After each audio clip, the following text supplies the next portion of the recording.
This here's Homesteader down at Pallets Eden La Granja.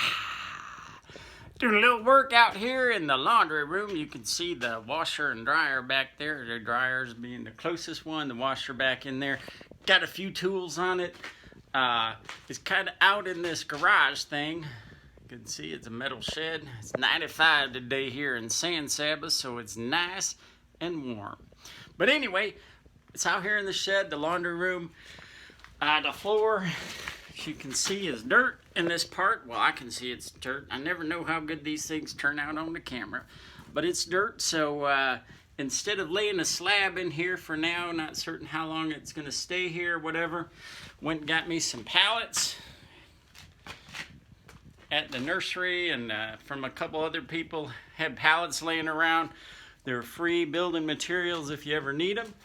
And I'm starting to put them down. As you can see, there were pallets under here, but I took one out because they weren't very level. I still got to level up the washer. It slants a little bit out to that side, so I might have to bring this side up to get it level. But I'm going to put the pallets down. As you can see there, I'll use those for a base of the floor, and then I'll put some just regular sheeting down. I got some particle board, a few scraps of plywood laying around, but I'm gonna make this just kind of a wood floor so that when you're out here with the laundry, you don't drop stuff in the dirt and you got a nice level surface to walk on. The tools I'm using today, pretty simple: tape measure. Use my speed square when I'm measuring and cutting stuff. My trusty old skill saw. I've had this thing for what, almost 25 years. I think I got it back in, I know I got it when I was living down in San Antonio in 1996. So I guess that makes it 25 years old. Still rolling skill saw. Really dependable brand. I also have a hammer drill from Skill that I bought back then, and that sucker works really good. So, and I'm using an impact wrench to drive a couple screws.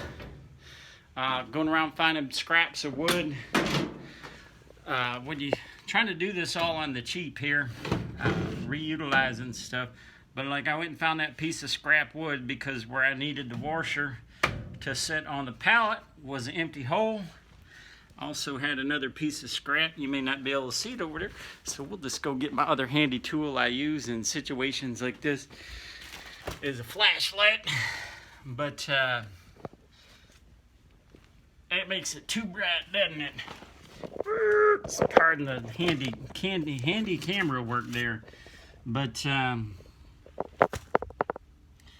anyway, there was another hole between where I needed the other set of legs to go, so I put one in there so I'd have a broad base to put you can see it a little bit better. But I did decide to move it over because this slat here was broken. Anyway, so far I think I got 4 screws in this job, and the rest is all scrap materials. Trying to put a little floor in here for the laundry room, keep things. So I guess my point in the homesteading, or really even just doing any repairs, you don't have to get all fancy. You could do things for very little money. And also, like on the homestead, you're always having to punt or come up with new ways. And you can do that even when you're living here in the city. Like the city folk, you can make do with what you got. Make some really low-cost repairs, and you'll be all right. Just saw your leg update on the property.